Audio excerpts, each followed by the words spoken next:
Innal hamda wa syukra lillah nahmaduhu wa nashkuruhu wa nasta'inuhu wa nastaghfiruhu wa nastahdihi. Asyhadu an la ilaha illallah wahdahu la syarika lah wa asyhadu anna sayyidana Muhammadan abduhu wa rasuluh. Allahumma sholli wa sallim wa barik ala hadzal nabiyil karim wa ala alihi wa sahbihi wa man tabi'ahum bi ihsan ila yaumil qiyamah. Amma ba'du. Bapak dan saudara sekalian yang berbahagia, alhamdulillah kita bersyukur kepada Allah Subhanahu wa taala atas segala nikmat yang diberikan kepada kita semua, sehingga pada malam ini kita masih dipertemukan kembali. Kita lanjutkan insyaallah kita mempelajari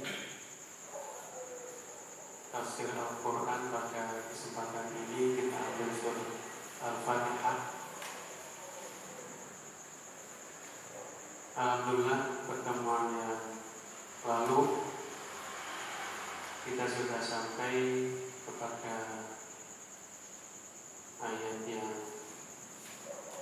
kelima yang tertulis di sini, iyyaka na'budu wa iyyaka nasta'in. Untuk itu marilah kita awali kajian kita malam ini dengan baca surah Al-Fatihah. Alhamdulillahirabbil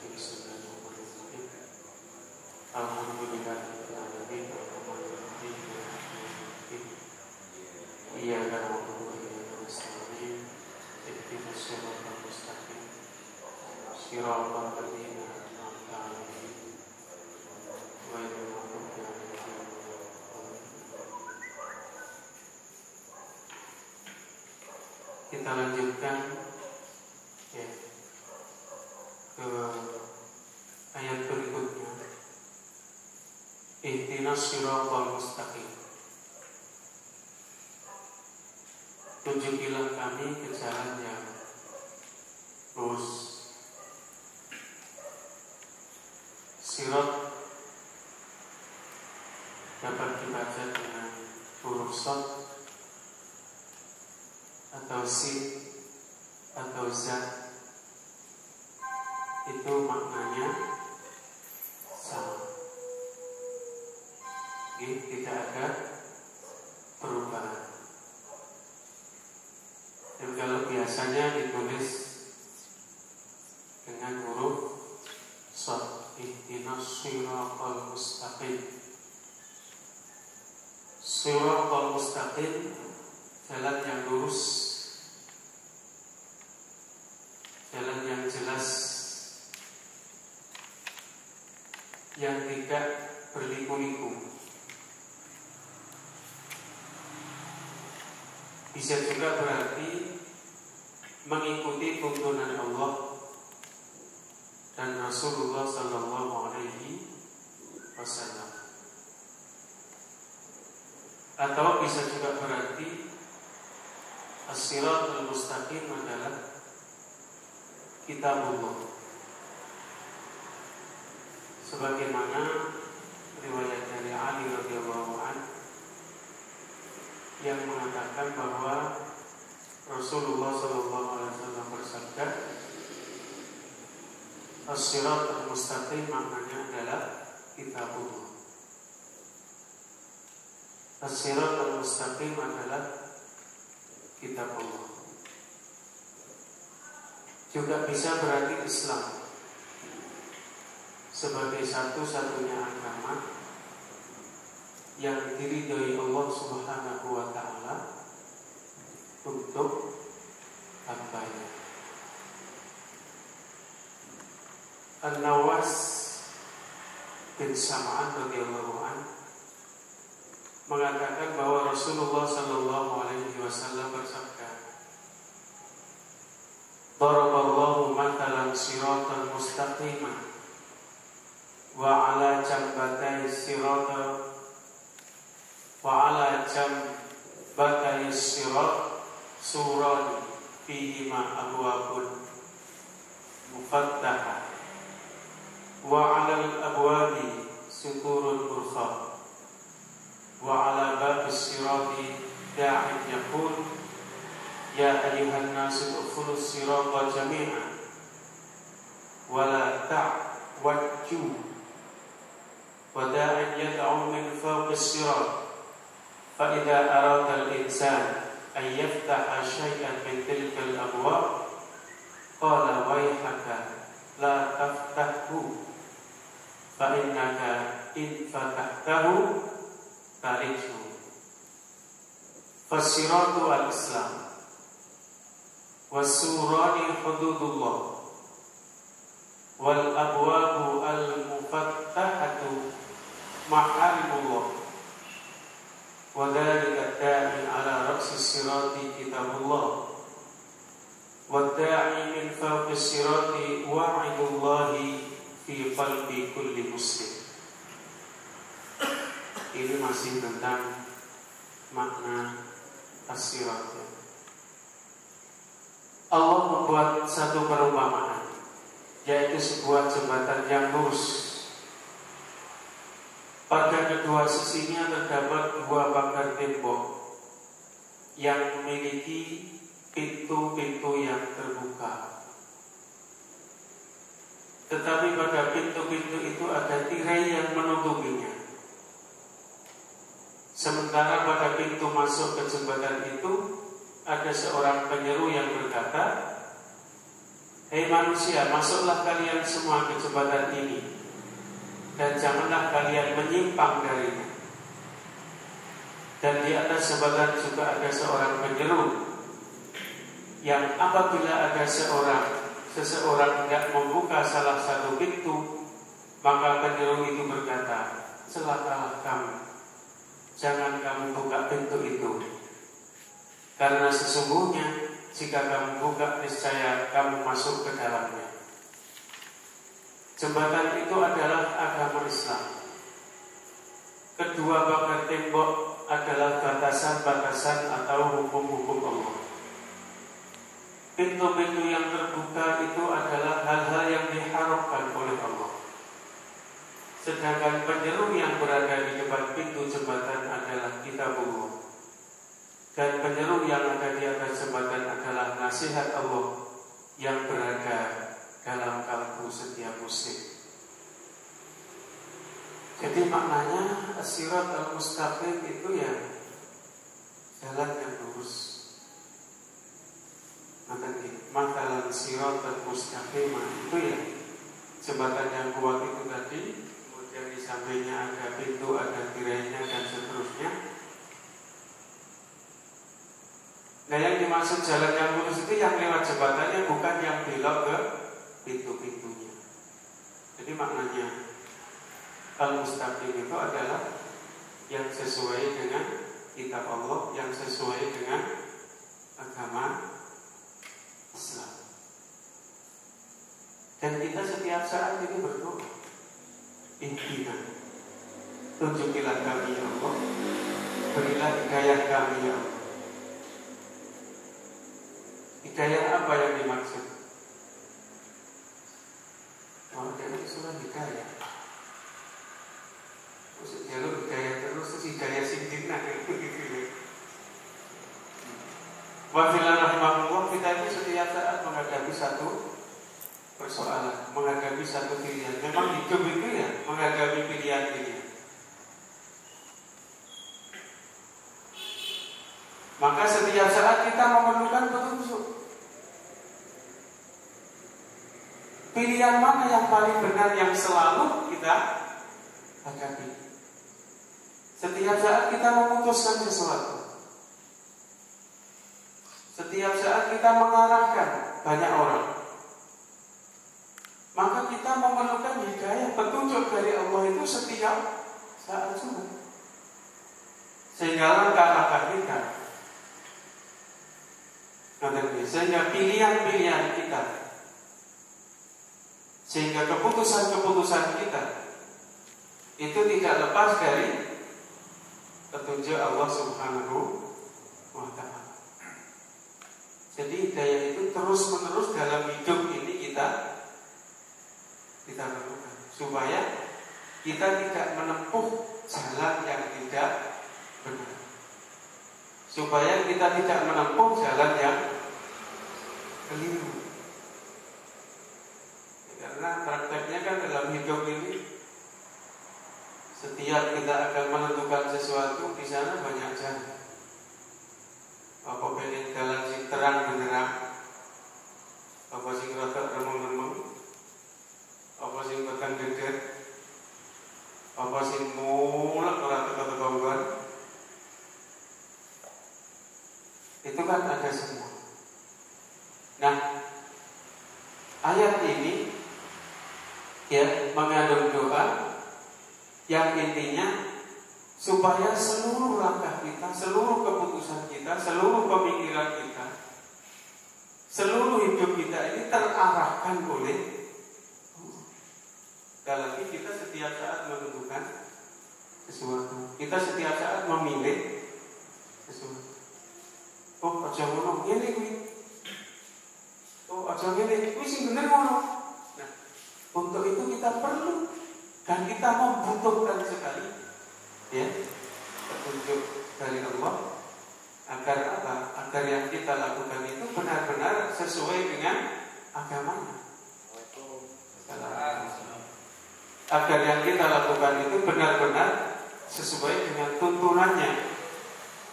Agar yang kita lakukan itu benar-benar sesuai dengan kitab-kitab. Mana siratal mustaqim, dia juga bisa berarti tuntunan Allah dan Rasulnya. Dia juga bisa berarti kitab-kitab Allah. Dia juga bisa berarti bahwa as-siratal mustaqim itu adalah Islam ini. Sehingga langkah kita, keputusan kita ya, itu betul-betul sesuai dengan yang digariskan oleh Islam. Maka apabila setiap saat kita memerlukan petunjuk, setiap saat kita memerlukan hidayah, setiap saat kita memerlukan campur tangan Allah, karena apa? Kita tuh setiap saat menentukan sesuatu. Dan biasakan juga kita setiap saat juga berdoa kepada Allah, minta petunjuk kepada Allah. Bahkan ketika kita memang harus dihadapkan kepada pilihan-pilihan, ya donga, jaluka, sholato, salat menentukan pilihan itu salat apa? Istighfar. Sampai salat istighfar itu gimana? Aku iya ngomong. Salat istighfar itu kodamnya berdiri berjuta. Lah anak lagi pun berdemuni istiqoroh. Tetapi ketika menentukan hal yang lain, kenapa tidak? Padahal istiqoroh itu untuk semua persoalan. Iya, untuk persoalan apa saja. Jadi istiqoroh itu dapat saudin pisan pasal rafi ya, iya. Sekarang kita menghadapi soal istiqoroh. Kemudian kita menuju kepada Allah, mana yang terbaik, mana yang pas. Karena yang tahu kedepannya baik dan tahu kedepannya tidak baik, kita kan tidak tahu. Engkau menulis surah, yang tahu hanya Allah. Ya, yang tahu hanya Allah. Maka yang dibiasakan kalau menghadapi sesuatu, biasakan salat istighfar. Itu juga ibadah, itu juga doa. Jadi luar biasa. Itu juga merupakan penyerahan diri kepada Allah, dan itu juga merupakan bentuk kita minta petunjuk kepada Allah, sehingga apa yang kita lakukan betul-betul memang sesuai dengan petunjuk, aman, selamat dan jauh. Kita kan sering menghadapi pilihan-pilihan yang tidak mudah. Ya sholat istikharah, masalah apa saja. Sekali lagi sholat istikharah itu orang berpilih calon istri itu bukan. Dan bukan hanya biar negara rapi surah kenal istikharah itu enggak.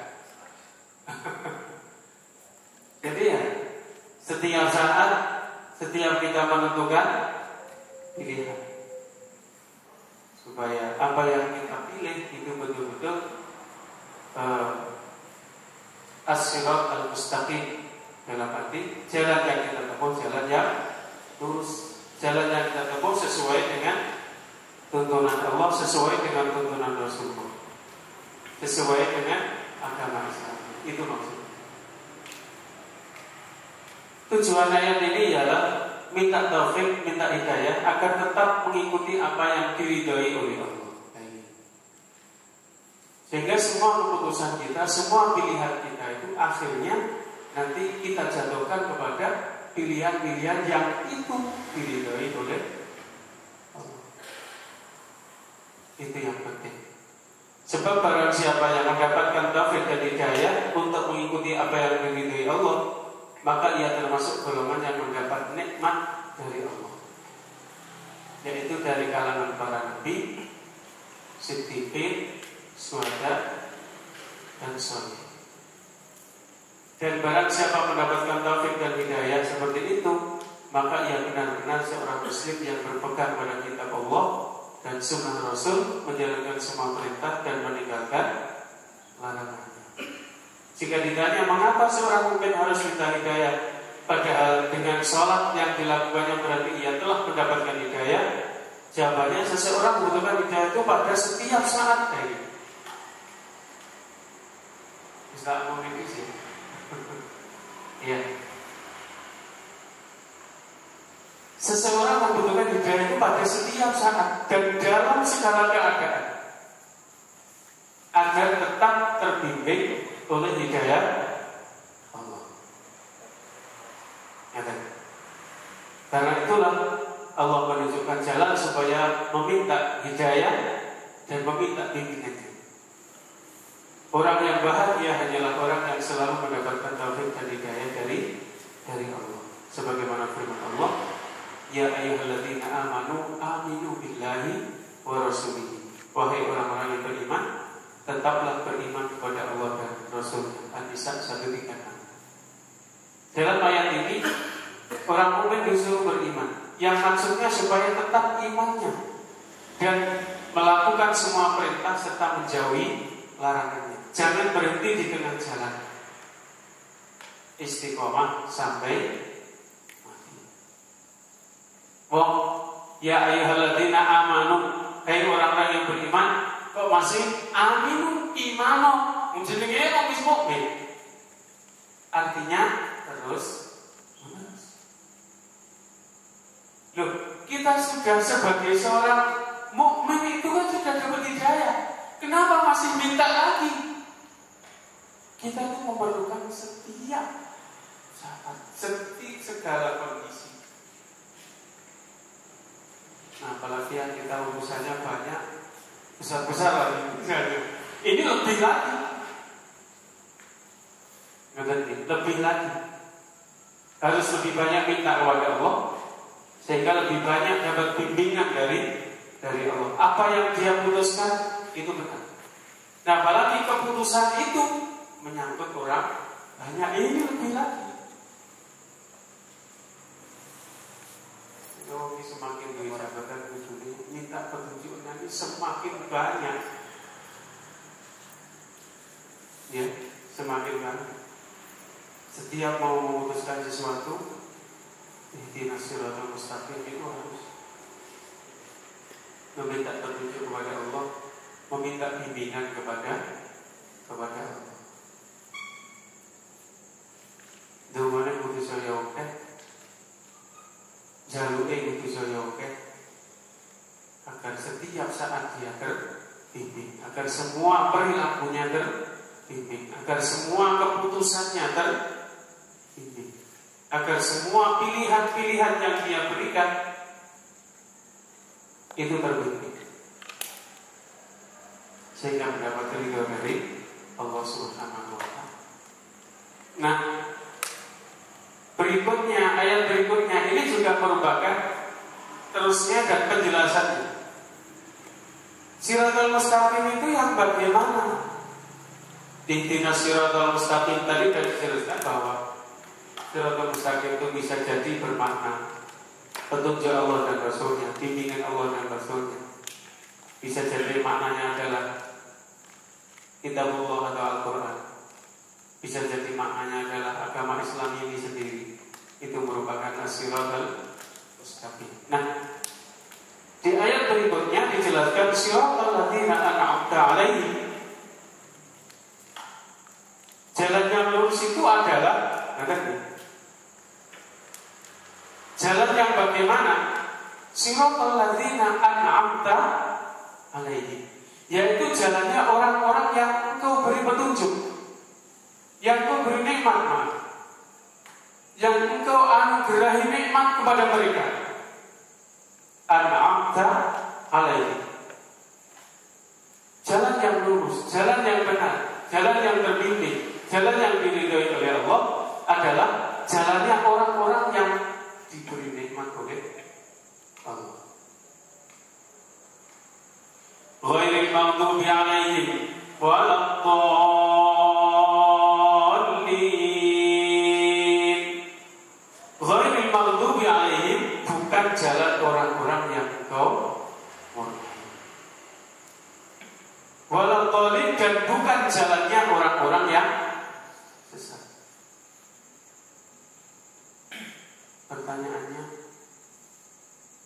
orang yang diberi nikmat oleh Allah itu siapa?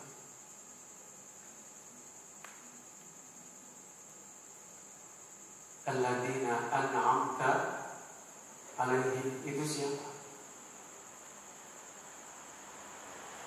Kemudian al-maghdubi 'alaihim, orang yang dimurkai Allah itu siapa?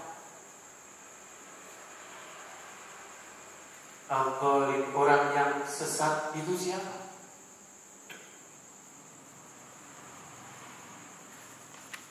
Nah, mari kita lihat berikutnya. Inilah maksud jalan yang lurus, yaitu jalan yang dahulu telah ditempuh oleh orang-orang yang mendapat ridho dan nikmat dari Allah. Orang-orang yang dimaksud adalah dijelaskan di dalam surat An-Nisa 69 dan 70. Wa may yuti'illaha wa rasulahu fa ulaika ma'al ladzina an'ama Allahu 'alaihim minan nabiyyin was-siddiqin wasyuhada'i was-shalihin wa hasuna ulaika rafiqa. Dzalikal fadlu minallahi wa kafa billahi 'alima. Nah, disinilah Allah menjelaskan ya, memang ayat itu kadang oleh Allah dijelaskan maknanya di ayat yang lain. An-Nisa 69-70. Ihdinas siratal mustaqim misalnya. Kemudian dijelaskan oleh Allah. Siratal mustaqim itu jalan yang bagaimana? Baru di sini dijelaskan siratal ladzina an'amta 'alaihim, yaitu jalannya orang-orang yang telah Engkau beri nikmat. Nah, orang yang diberi nikmat itu siapa? Dijelaskan dalam surat An-Nisa ini. Ini adalah orang-orang yang diberi nikmat oleh Allah. Wa may yuti'illah, dan siapa yang taat kepada Allah, wa rasulah, dan taat kepada Rasulnya, faulaika, maka mereka yang taat kepada Allah dan Rasulnya, ma'alladzina an'amallahu 'alaihim, bersama dengan orang-orang yang diberi nikmat oleh Allah. Siapa itu? Nomor 1 minan nabiyyin, para nabi.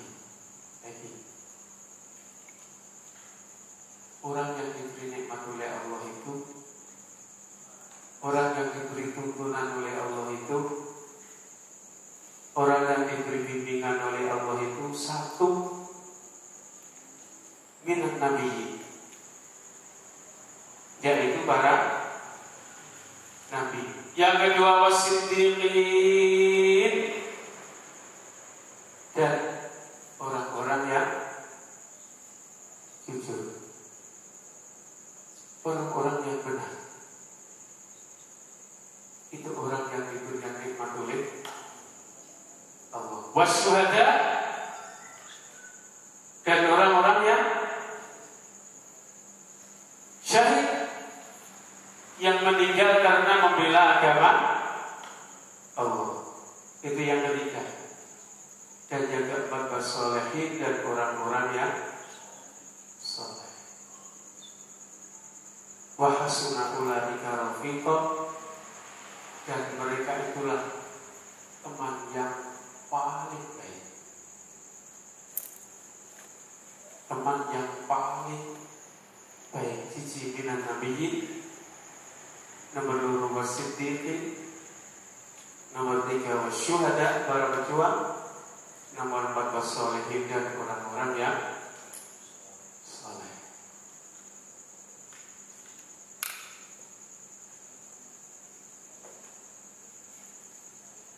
Ibnu Abbas mengatakan bahwa makna ayat, yaitu jalan orang-orang yang telah menganugerahkan nikmat kepada mereka, siratal ladzina an'amta 'alaihim, ialah jalan orang-orang yang telah diberi nikmat berupa ketaatan beribadah kepada Allah, seperti para malaikat, para nabi, para siddiqin, para syuhada, dan sholihin.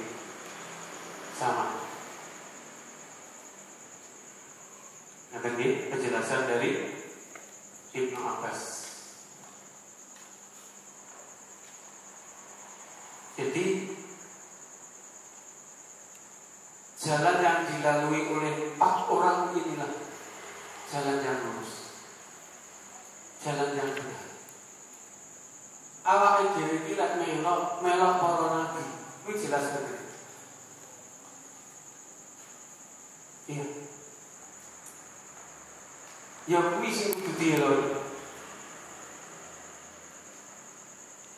Yang kedua, wasiddiqin, dan orang-orang yang jujur, dan orang-orang yang benar. Ratau ngapusi, ratau ngomong borok, ratau ingkar janji. Jujur itu mahal. Kalau kita lihat dalam ayat ini, antara para nabi dan orang jujur itu berdampingan. Mulane melok wong jujur selalu. Ojo melok tukang. Inilah jalan orang yang diberi nikmat, dan inilah as-siratal al-mustaqim. Melok wong sing jujur, melok wong sing lakune bener, jaba jerone padha,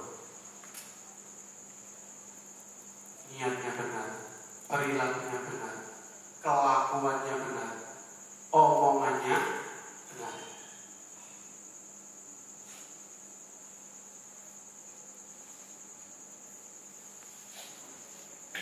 Dalam ayat yang lain, tambahan dari saya, ya ayyuhalladzina amanu taqullaha wa kunu ma'as shodiqin. Ini perintah Allah langsung. Ya ayyuhalladzina amanu, hai orang yang beriman, ittaqullaha, bertakwalah kepada Allah, wa kunu, dan selalu adalah kalian ma'as shodiqin, bareng bersama orang-orang yang jujur. Sengaja di zaman seperti ini, jadi wong jujur itu ora gampang. Nek kono disisih, nek kono dirasani, nek kono dipandang sebelah mata, dan sebagainya. Tapi ya sing bareng kok kuwi sing selamat. Ya. Orang jujur termasuk orang yang mendapatkan nikmat dari Allah. Dia terbimbing, ya, dia terbimbing, dia mendapatkan ridho dari Allah. Jalan mereka inilah, insya Allah, jalan yang lurus. Yang ketiga, wasyuhada, dan para pejuang.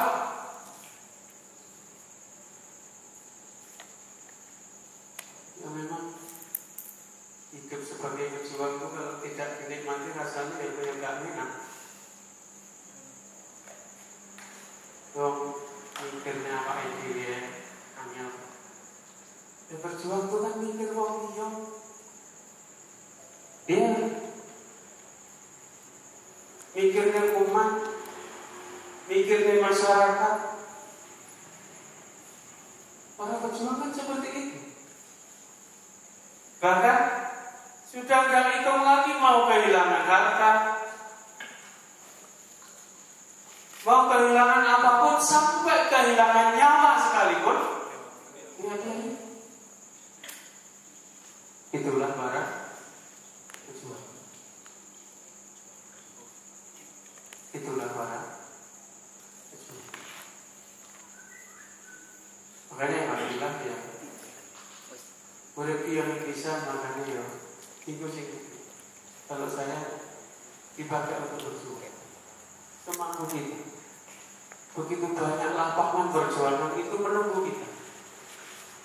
Begitu banyak lapangan perjuangan itu menanti kita.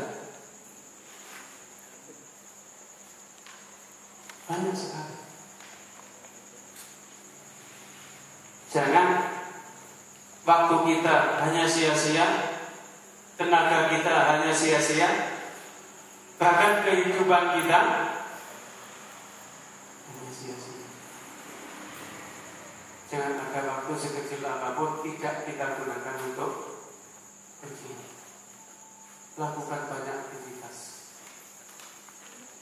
lakukan banyak kegiatan,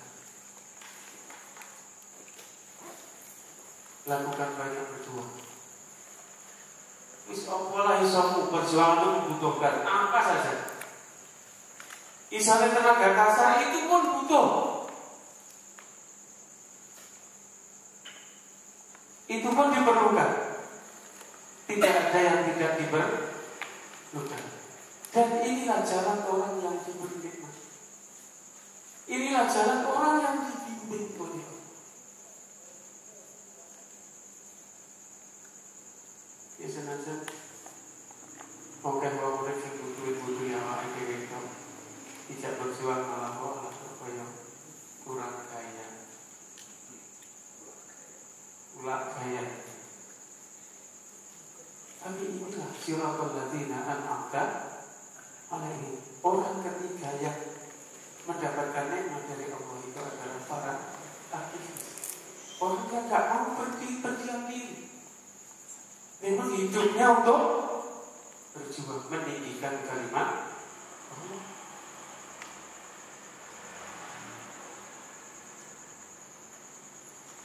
Ngajak ya ora tau mandeg. Wae contoh ya ora tau mandeg. Terus aktivitas sudah banyak di mana-mana. Kalau berjuang kalau berjuang semua sisi dilalui. Ngajak dari rumah ke rumah, sing mendatangi para tokoh, sing ke pasar menemui orang-orang di pasar, banyak macam cara. Ya, banyak macam cara. Sampai ya risikonya ada lewat peperangan, ada diplomasi, macam-macam. Ya. Mereka inilah yang ketika menghadap Allah mudah-mudahan termasuk para orang yang memang niatnya betul-betul berjuang di jalan Allah. Kalaupun mungkin matinya tidak di medan perang, mudah-mudahan dia akan tetap mendapatkan pahala syahid. Ketika memang hatinya itu selalu menginginkan seperti itu. Mereka semua masuk golongan wasyur. Dan yang keempat, orang-orang yang diberi nikmat. Siratal ladzina an'amta 'alaihim adalah as-sholihin. Siapa sholihin? Bukan orang yang namanya sholihin. Yang kumpul jadi sholihin, kok ini sholat tenang. Cocok kalau sedikit. Iya, cocok kalau sedikit. Kalau di dalam Al-Quran, laisu sawa'a min ahli kitabi ummatun qa'imatun yatluna ayatillahi ana'al laili wa hum yasjudun yu'minuna billahi wal yawmil akhir wa ya'muruna bil ma'rufi wa yanhauna 'anil munkar wa yusari'una fil khairat wa ulaika minas sholihin. Di sini tidak ada. Dia tambah. Allah menjelaskan makna orang-orang soleh itu di dalam ayat tadi. Bulan surat Al-Nisa Ali Imran ayat 5 bulan begini. Satu orang soleh itu wa ulaika minas sholihin, dan mereka itulah yang termasuk orang yang soleh. Satu apa? Yasluna ayatillahi ana'al laili wa hum yasjudun. Bukan sholat titik maksud Quran ini.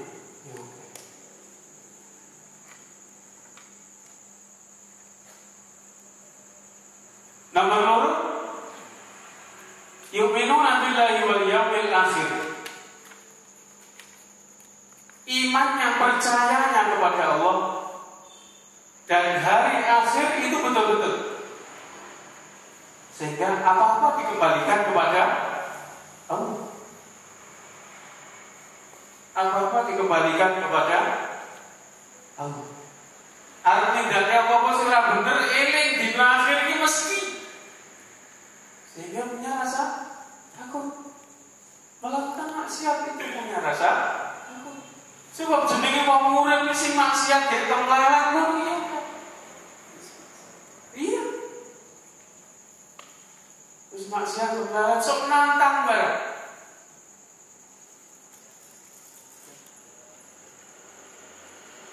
Orang soleh itu orang yang betul-betul beriman kepada Allah, sehingga ada kondisi apapun semuanya serba dikembalikan. Ini oleh Allah benar gak ya? Ini pas gak? Selalu dikembalikan kepada Allah. Dan gambaran hari akhir selalu menyelimuti. Lah ada kebaikan, dia akan memburu. Karena apa? Dia ingat mudah-mudahan dengan itu Allah akan memberikan surganya. Tidak ada barang nanti yang buru tenan berarti percaya kepada surga Allah. Lek muni percaya gak dicak ora gelem terus piye lek percaya? Kan jalan dene kok. Orang itu kalau percaya kan ditunjukkan dengan perilakunya dan serius. Oh iya, terus ya yuk kanan. Orang sampai pikir macam-macam. Sebaliknya ketika berbuat maksiat karena keimanannya betul dengan yaumul akhir, yang ancaman mereka tidak takut. Macam itulah yang aku paling merasa. Yang dunia minyak, yang mengkaiman malah besok yang neraka malah habis. Belum tentu artisnya di neraka, gue sih belum neraka di sini. Kita kan nggak tahu, orang lain itu kan nggak tahu kan. Iya lah, iya nggak tiba ekonomi kayak sampean dok malah nih. Dan jangan digambarkan seperti sekarang ini. Jauh lebih dahsyat kondisinya. Malah ainun ra'at wala udhunun sami'at wala khatara bibalin basar. Mata belum pernah melihat, telinga belum pernah mendengar, terlintas saja kita belum pernah sakit. Dasarnya jangan coba bermain. Karena bentuk orang yang beriman ya tidak akan dipermainkan seperti itu. Yang ketiga, wa ya'muruna bil ma'ruf wa yanhauna 'anil munkar. Wong saleh kuwi sing nomor 3 gelem ngajaki. Perintah sing apik, gek nyegah sing ora apik. Ora peduli.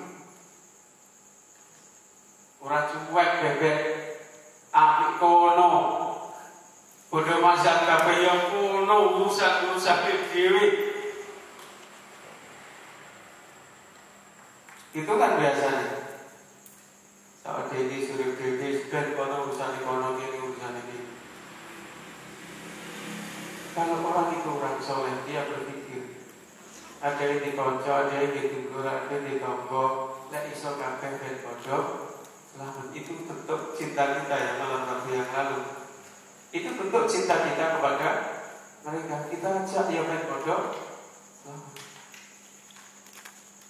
Yang cuma menengah, lalu barang api, ayo kita ngopi. Kan gitu. Ayo disampaikan. Siapa tahu dengan itu Allah memberikan petunjuk, Allah memberikan hidayah. Orang saleh itu orang yang peduli amar ma'ruf nahi. Ya jangan-jangan risiko ini ya oke.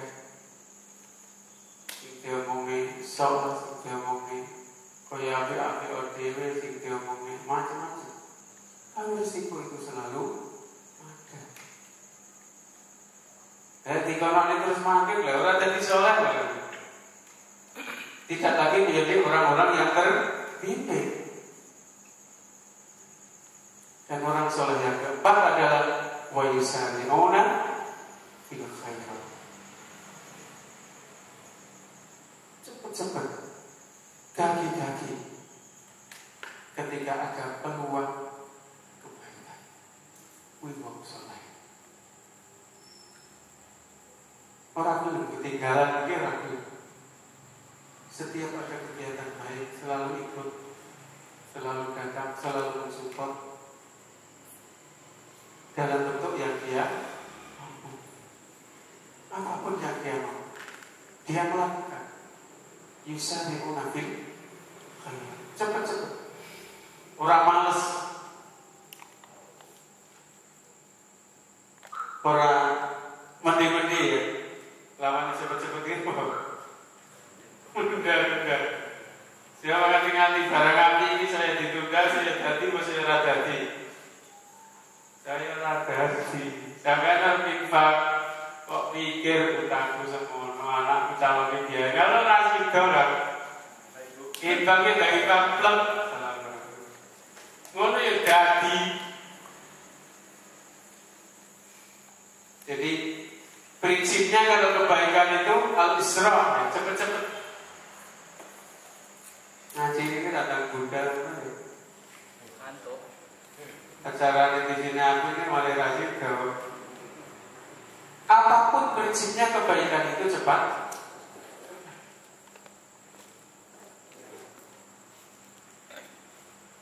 Makanya ketika kita bisa mendirikan yayasan, ya tetap.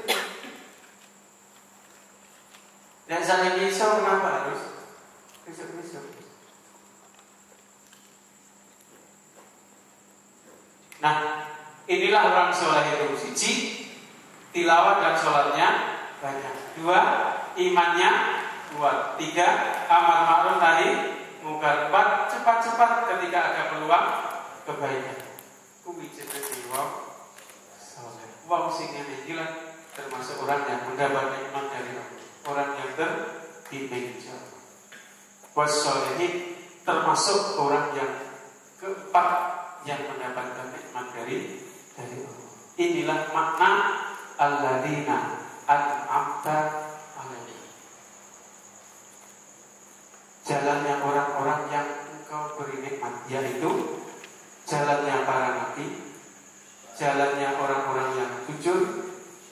jalannya orang-orang yang syahid, para pejuang, dan jalannya orang-orang yang saleh. Mela wong pamati Islam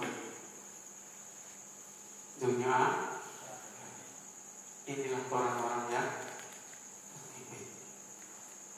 ghairil maghdubi alaihim, dan bukan jalannya orang-orang yang kau murkai. Pertanyaannya, siapa yang dimurkai oleh Allah itu?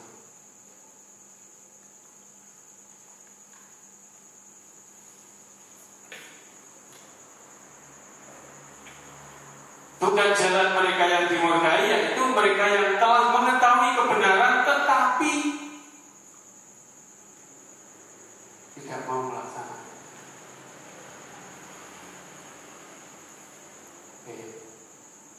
Mengrub barang nabi, mau mengerjakan nabi.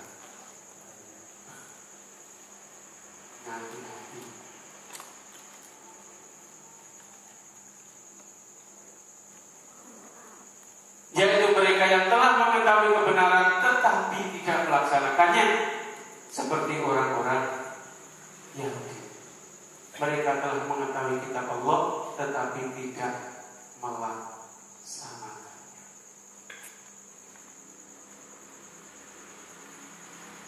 Dan bukan pula jalan mereka yang sesat, karena mereka tidak memiliki ilmu agama sehingga mereka bergelima dalam kesesatan dan kekeliruan.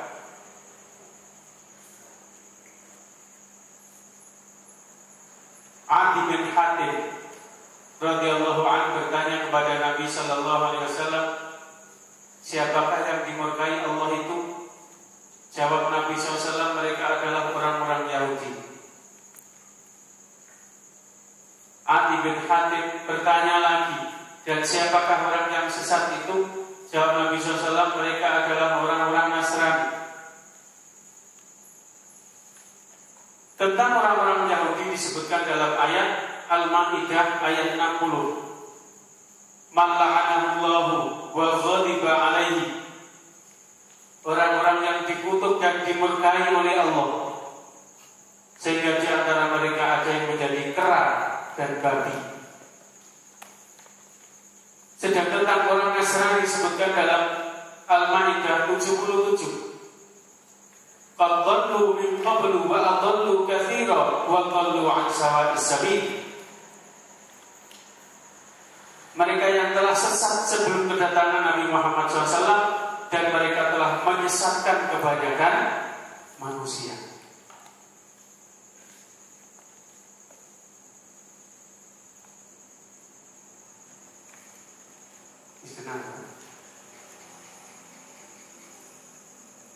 Jadi yang dimaksud ghairil maghdubi bukan jalannya orang-orang yang dimurkai oleh Allah.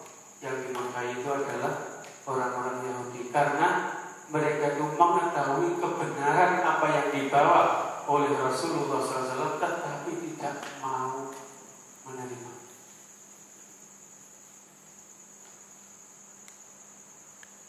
Makanya nanti benar-benar gaya didukung.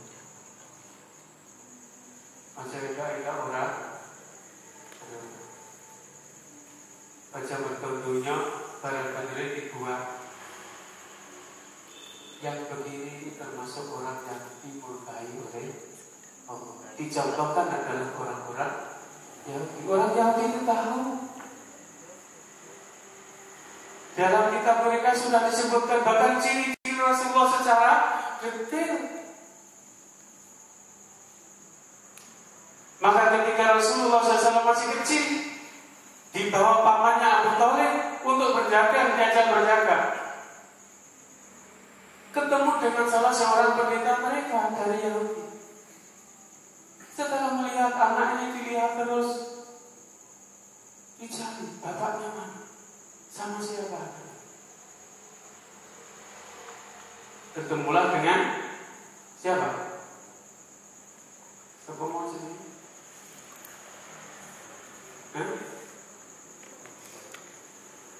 Papanya Nabi tadi siapa? Abu Thalib. Ketemulah dengan Abu Thalib, ditanya, Thalib, anak ini siapa? Dia jawab, itu adalah anakku. Yang ini gak percaya, gak mungkin.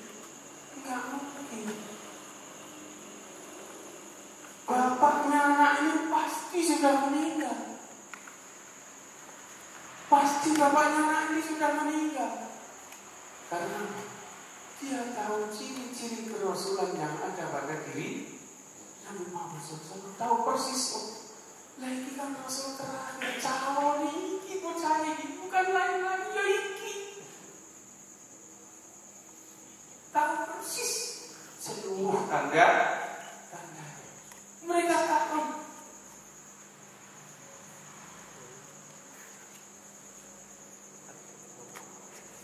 Ya ketika dia juga tahu bahwa bapak ibu saya ini pasti sudah meninggal, baru kemudian Abu Thalib terus terang, oh iya, itu adalah anak saudara saya. Besok darjaan mulai bocah ini besok bawa perkara sing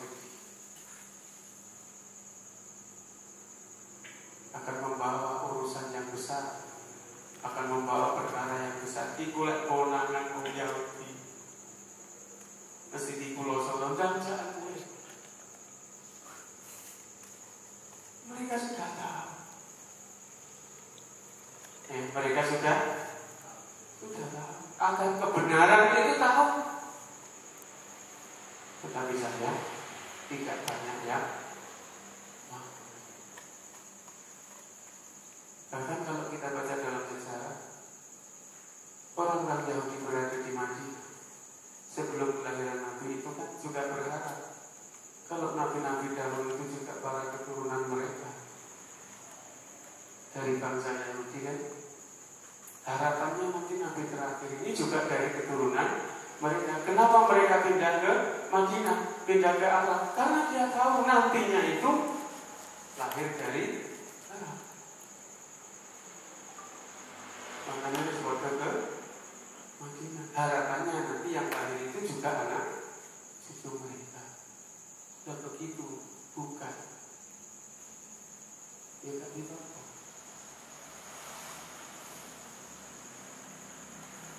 Inilah yang menyebabkan mereka dilaknat dan dimurkai oleh Allah. Karena mereka jelas-jelas tahu, jelas-jelas ngerti, tapi mereka bukan dari keturunannya, bukan dari kemudian itu.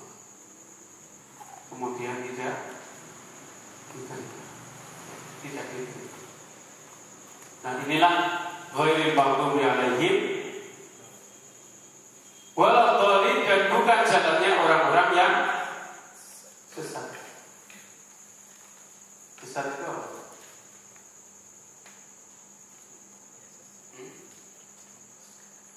Sesat itu apa? Sesat itu melewati jalan yang tidak pas. Kenapa orang-orang Nasrani disebut sesat? Karena banyak merubah hal-hal yang diturunkan oleh Allah.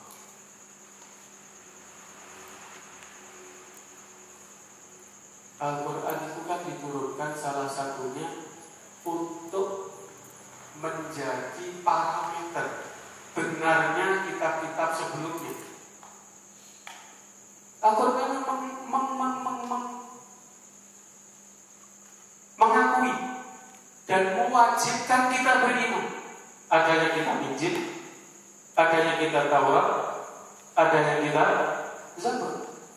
Al-Quran mewajibkan kita beriman adanya nabi-nabi dan rasul-rasul sebelum Nabi Muhammad juga, termasuk Nabi Isa, termasuk Nabi Musa. Apa yang disampaikan oleh Allah di dalam Al-Quran itulah yang benar sebagai koreksi apa-apa yang tidak benar yang ada di dalam kitab-kitab sebelumnya. Kalau ada kitab sebelumnya bertentangan dengan Al-Quran, berarti mesti diubah oleh tangan-tangan manusia.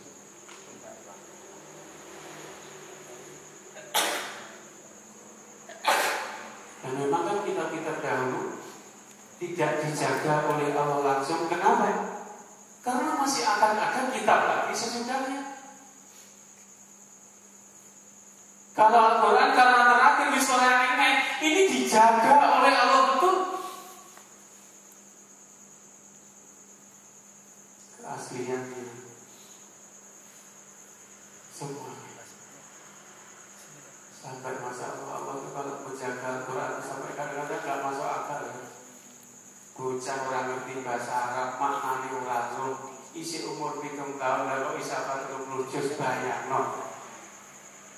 Sampai ngapalno buku bahasa Inggris halaman mana ke bahasa Inggris rata wafat. Mergo bahasane orang ngerti. Banyak anak-anak itu yang orang ngerti bahasanya, orang ngerti karepe, tapi dia paling itu mudah dimudahkan oleh Allah. Allah ini pilihannya aku oleh Allah. Itu baru salah. Masih banyak lagi bahwa Allah memang menjaga Al-Quran ini. Karena apa? Setelah ini sudah tidak ada lagi. Kalau dulu tidak dijaga, karena akan ada lagi. Dan Al-Quran itu sebagai apa ya? Yang memang tempat tes terakhir dulu. Apa jadi? Maksudnya kitab-kitab dulu kalau isinya itu tidak bertentangan berarti itu betul. Tapi kalau ada yang bertentangan dengan Al-Quran berarti sing biyen wis duwe kok. Lalu sing turun itu Allahnya satu loh. Lah iya toh? Sing ngedone Injil karo Al-Quran iki padha. Jadi iman yang padha.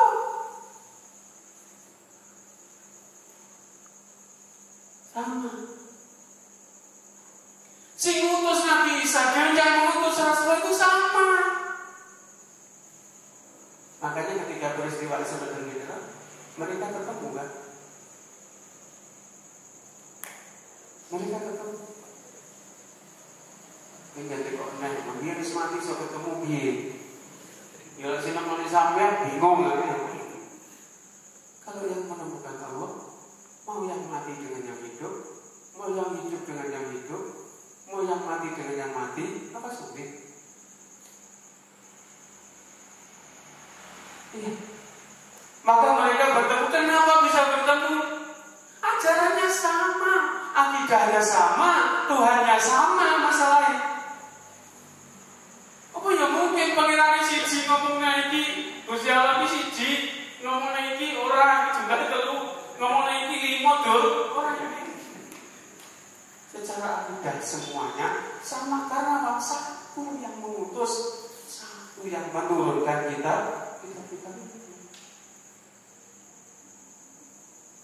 lah ketika ini dirubah, akhirnya si melok barang yang melok sesat.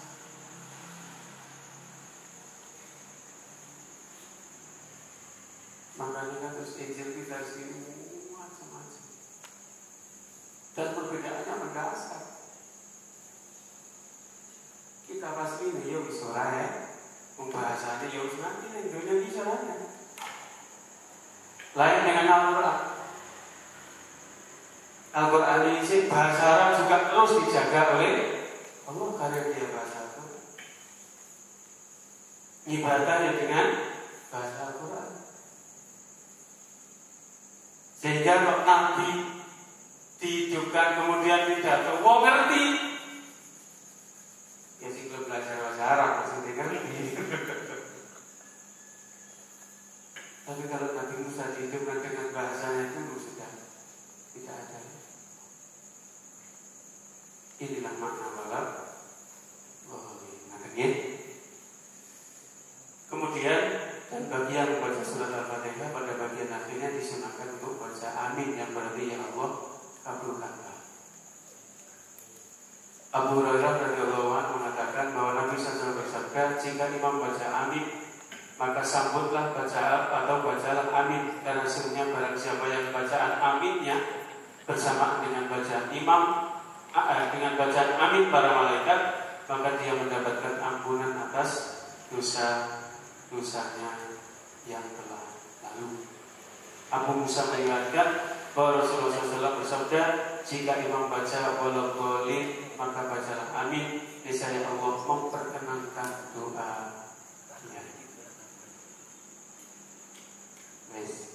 Surat Al-Fatihah selesai. Sambil pas jam 9 mau kasih jam baru 1 jam. Afilah inilah tanda ajaran Al-Fatihah yang ternyata sungguh. Dan itu kita baca, kita syukuri, kita diwajibkan membaca tiap hari. Mudah-mudahan itu menjadi sejarah kita, itu menjadi doa kita, itu menjadi wirid kita, itu menjadi zikir kita yang kandungannya sangat-sangat luar biasa. Mudah-mudahan Allah selalu membukakan hati kita dan apa yang kita baca bisa memberikan takdir, bisa memberikan perubahan bagi kita. Biar mengerti saat ini kalau wis ngerti sekian kali pertemuan kita menerangkan surat Al-Fatihah. Dia wajarnya dengan baik, wajarnya dengan maknanya dan masukkan ke dalam jiwa kita. Allah mudah-mudahan akan merasuk ke seluruh relung kehidupan kita. Bagilah itu yang bisa saya sampaikan pada kesempatan malam hari ini. Mudah-mudahan bermanfaat bagi kita semua. Dan insya Allah sekali lagi untuk yang akan datang berarti kita kalau ini juz 1, jilid 1, nanti kita juz 8 kalau sesuai dengan penerbit ini ya.